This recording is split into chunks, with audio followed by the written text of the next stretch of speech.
Good morning, family, here at First Lutheran Church.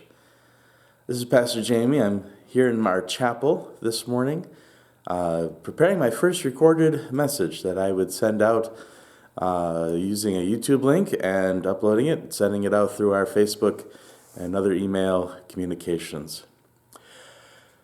This is a strange time for us as community. We are entering into a time of diaspora. That is a time when we are spread out, not able to gather in our comfortable sanctuaries, in our familiar gathering places.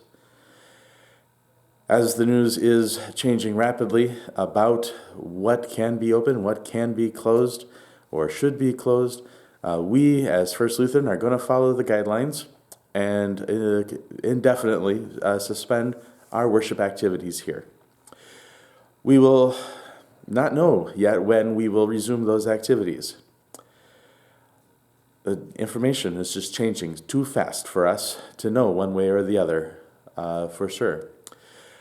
But please do rest assured, our council will be working very closely at continuing to have a worship presence through videos just like this that I will prepare each week and other resources we send out. We will continue to have ways we connect as a church family, and the church council is going to be very active in seeing that we do continue to be connected even in this time of social distancing.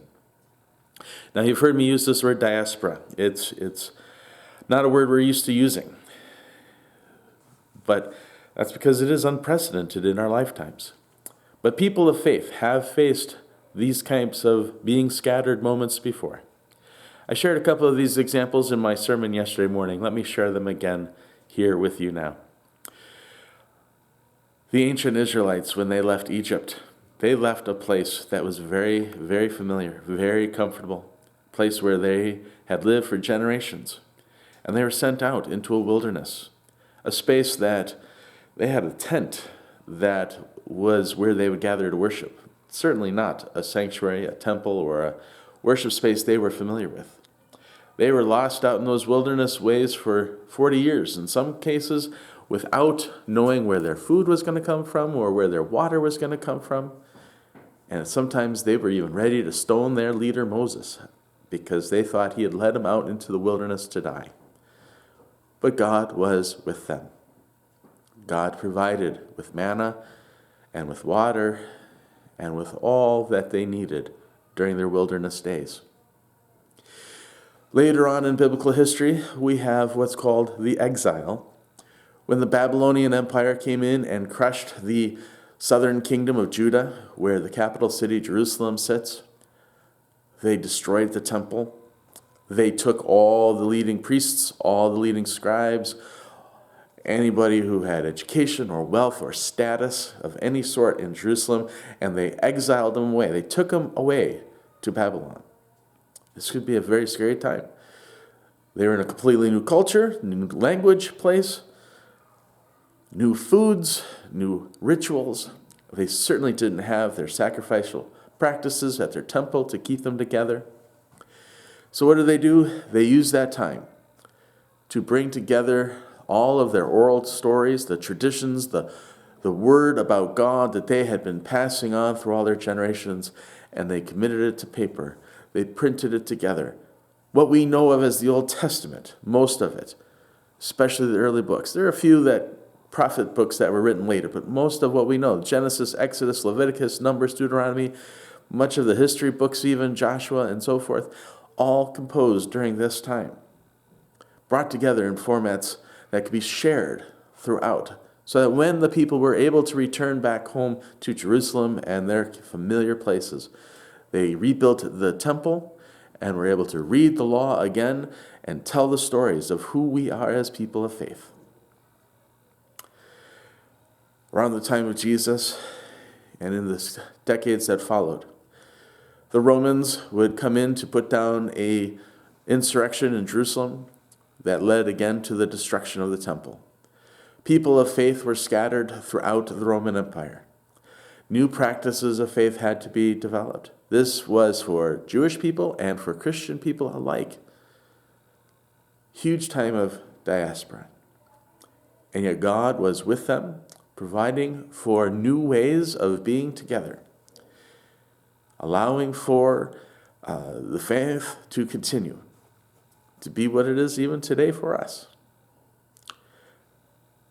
Now we are entering a diaspora, maybe not quite the same as the Israelites heading into the wilderness for 40 years, probably not like the exile of 70 years, but it is a big challenge for us.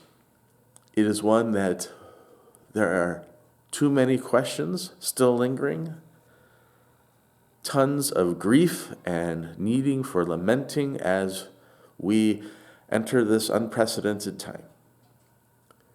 But the promise of God remains the same for us. Jesus is with us right now. The well in which Jesus provides the living water is not a fixed landmark. It is anywhere that Jesus is.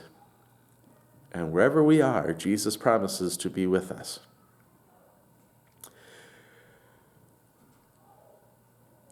I know that at home, we are dealing with our own fears and anxieties and worries over this. I am here, even if it is just by phone or by email, for you to contact and to share your lamenting and your grieving, your questions of uncertainty, your fears. I don't have all the answers, but I can give you the assurance that Jesus is with us and that someday we will resume our worship activities and resume our normal activities here at church. And when we do, we will rejoice and sing praises to our God for carrying us through this time of diaspora, just as He has for people of faith throughout all of history.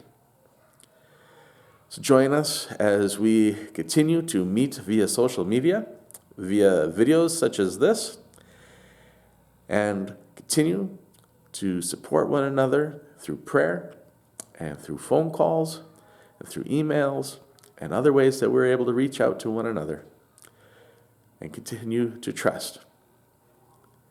Now may the peace that passes all understanding guard your hearts and minds during this time of our diaspora.